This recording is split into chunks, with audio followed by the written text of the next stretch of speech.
you guys may have. All right, let's do this thing. Welcome to Blade HQ, everybody. Today is March 25th, 2024, and we are talking new knives here at Blade HQ. We didn't do new knives last week because it was the week of the sale. So we talked about all the cool knives that were on sale, but this week we are back and we have some awesome new stuff, starting with 3 new knives from Case. The first being the Case CT2 Hunter. So these are a collaboration with Chris Taylor, USA made. This one is my personal favorite of the batch, but there are 3 different knives that came from Chris Taylor's designs. This one has the CPM S35VN and this very nice milled carbon fiber handle. And sometimes with carbon fiber, they get a little slick on the front here, so they'll often sort of machine it a little bit to ease up on the texture, make it a little more grippy. What I like that they did here is they left this very peel ply shiny. You can see the beautiful texture of the carbon fiber. However, along the spine here, that's where the milling and the texture came in. So it's still plenty grippy in the hand because of the way that holds, but it's just nice. S35VN, USA made, and a very nice black leather sheath too.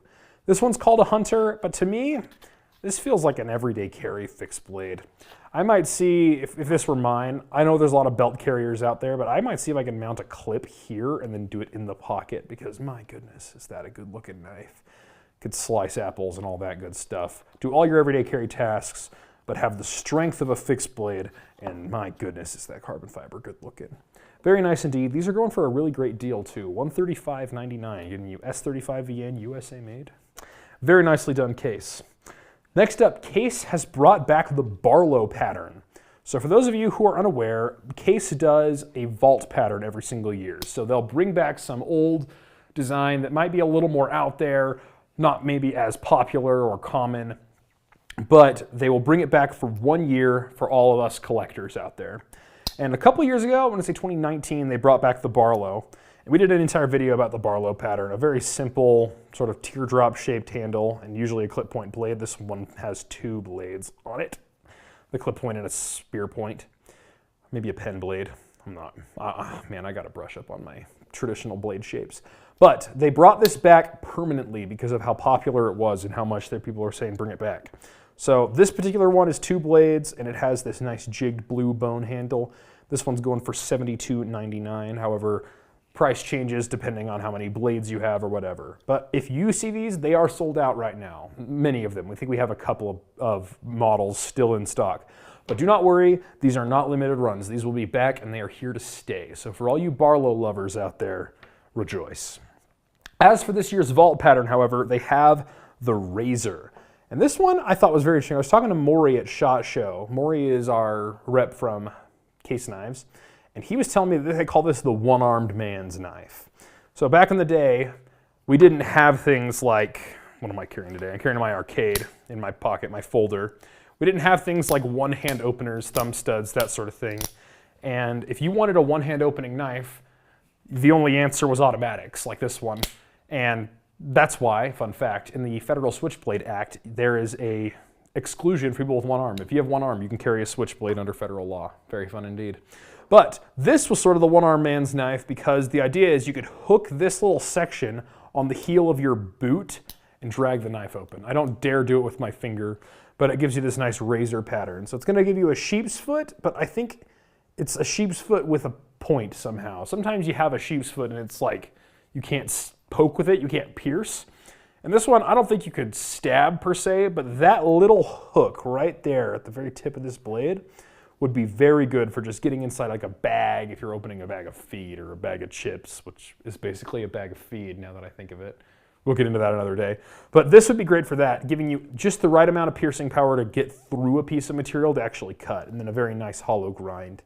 I don't know that I'd shave my face with it because, I mean, it has the same shape, but then you have a handle in the way and you don't get to get behind the blade really, but I suppose you could.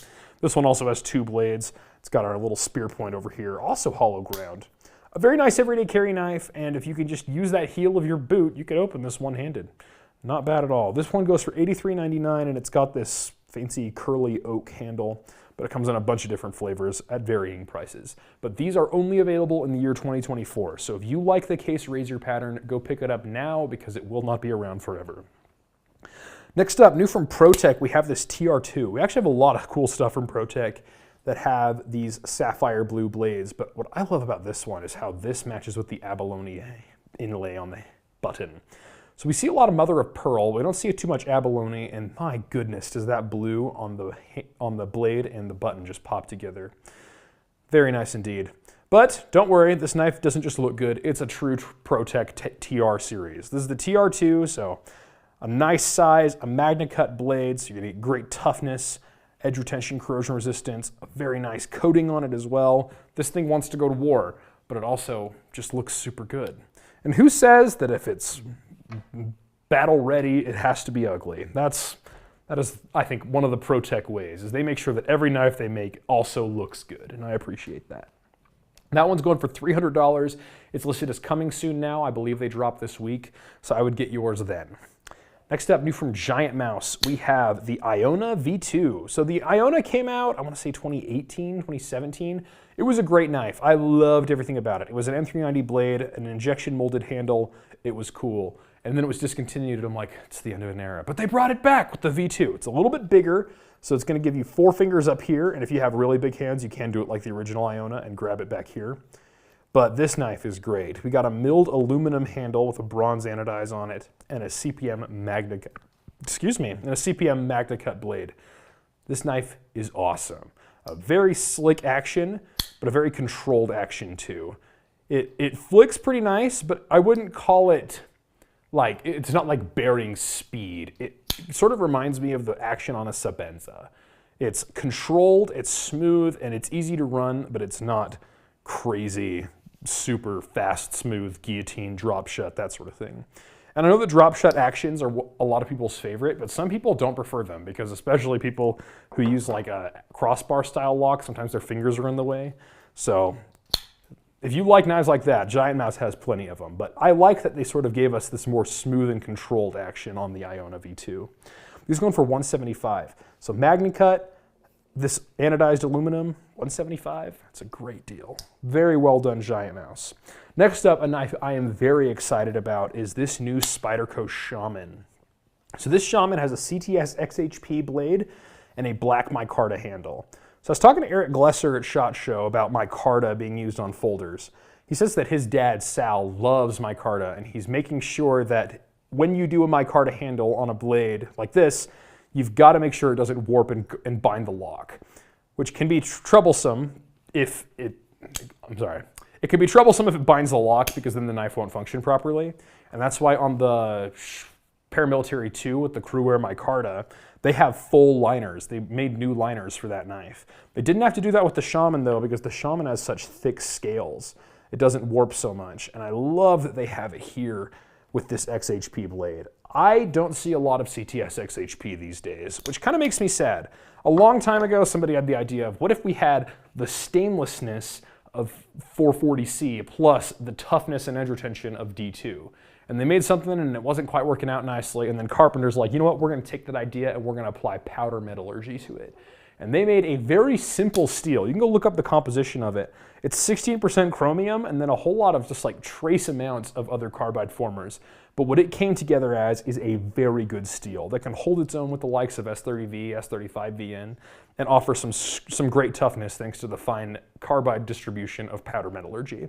Very, very well done, Carpenter, and I'm excited to see it here on the Shaman.